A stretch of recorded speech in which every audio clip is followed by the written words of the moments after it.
¿Qué es el lenguaje inclusivo? Básicamente, ¿qué es? Y para ello está en línea Rocío Martini, que es profesora de letras. Hola, Rocío, no sé si nos estás escuchando. Hola, ¿cómo están? ¿Cómo estás, Rocío? Te saluda Gabriel Ramos, Juan Reynoso y Oscar Córdoba. Y bueno, la pregunta que nos hacemos es, ¿qué es el lenguaje inclusivo? Bien, bueno, estuve escuchando los audios también y las entrevistas anteriores. El lenguaje inclusivo, básicamente lo que se propone es cambiar los morfemas de género de las palabras, es decir, aquellos signos que indican género, como la O masculina y la A masculina, por una vocal no genérica. La más común es la E, que estamos acostumbrados a ver en redes, por ejemplo, que ustedes tocaban el tema que suele aparecer bastante. ¿Se acuerdan el senador de la Educación Jóvenes que estuvo dando en conferencia de prensa en Buenos Aires, un chico joven, que dijo les piris? No. ¿Salieron? Sí, algo me acuerdo, pero no lo tengo muy claro. Tengo una memoria frágil. En una conferencia de prensa dijo les piris y todos salieron a pegarle que cómo, que ahora, que en lugar de la E también la I. Sí. Claro, la I es una vocal que no indica género. Tal cual. ¿Por qué no? Rocío, ¿cuáles son las palabras que deben llevar una E? Digo, ¿qué son? Verbos, adjetivos, sustantivos. ¿Cómo saberlo, digo, para saber si lo estoy haciendo de manera correcta? Son todos aquellos sustantivos, ¿sí? Verbos que indican, primero, porque eso fue aparte evolucionando y cambiando con el tiempo, primero se fue perfeccionando, digamos. Primero tenía que ver solamente con lo que indicaba aquellas palabras que indicaban pluralidad, ¿sí? Entendiendo que en esa pluralidad, utilizando la vocal genérica masculina como lo inclusivo, no incluía al femenino, y no solo al femenino, sino a todos los otros tipos a todas las otras identidades sexuales. Entonces se empezó a cambiar en ese tipo de palabras. Y después también hay que saber, por ejemplo, que nosotros estamos creídos que desde la formación del secundario, digo, yo soy profe en secundario y lo veo también en los chicos, el primario y el secundario, que pensamos que los sustantivos, por ejemplo, tienen solamente dos géneros, femeninos y masculinos.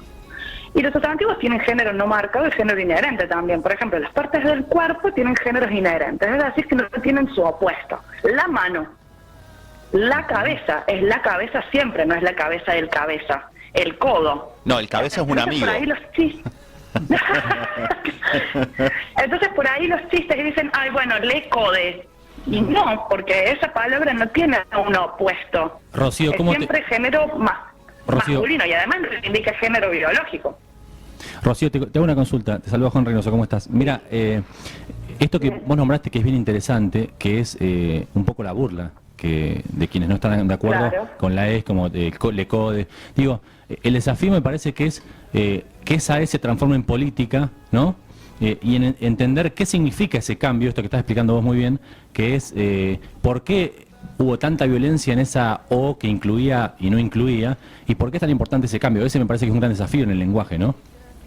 Y que lleva tiempo. Y bueno, y exactamente, y además de que lleva tiempo, a ver, cambios en el lenguaje para Feynman, que decía que él habla castellano. Habría que mandarlo a leer a Feynman, acercarle los diarios de viaje de Colón tras su llegada al Nuevo Mundo para ver si él habla castellano.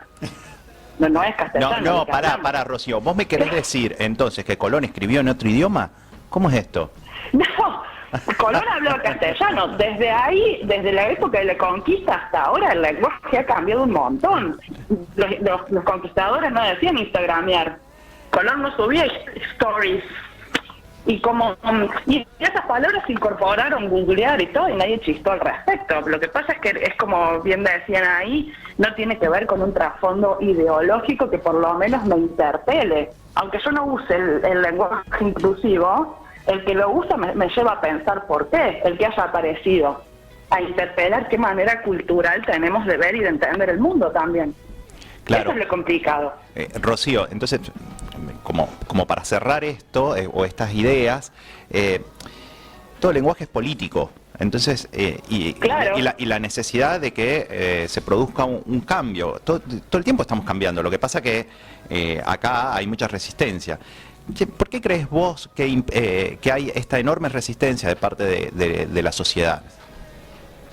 Y primero, porque me lleva a la interpelación y a la deconstrucción. La deconstrucción implica siempre desarmarse y construirse de nuevo. Y eso es una tarea que es optativa y tiene que ser responsable, y además es muy difícil. Y además, no sé, recuerdo que al principio hablaban de la Biblia, por ejemplo. Sí, yo que soy un gran lector de la Biblia.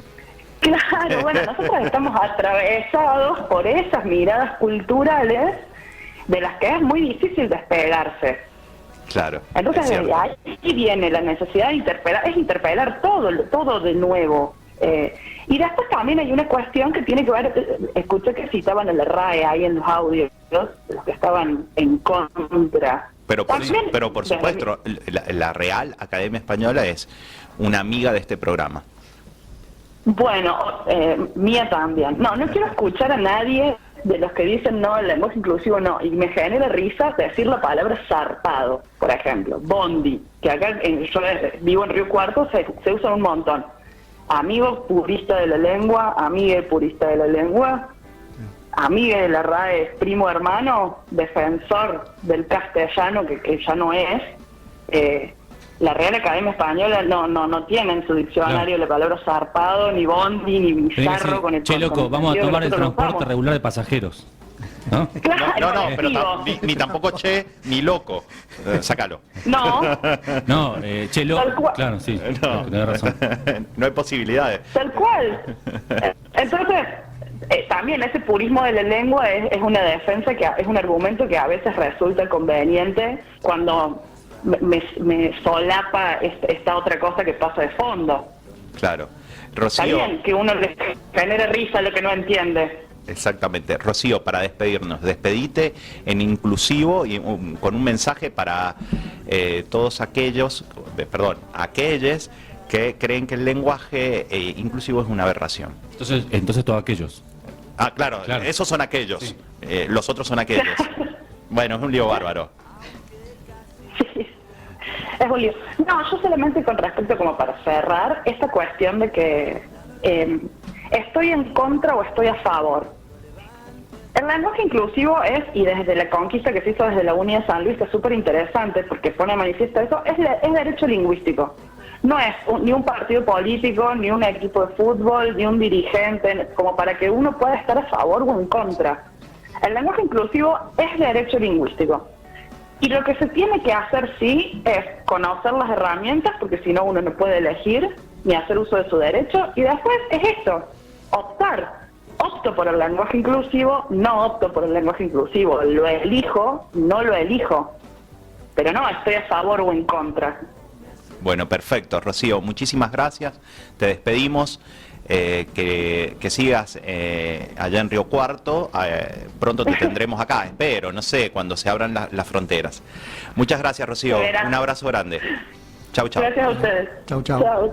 Bueno, ahí pasaba muy clara, muy buena la intervención de Rocío.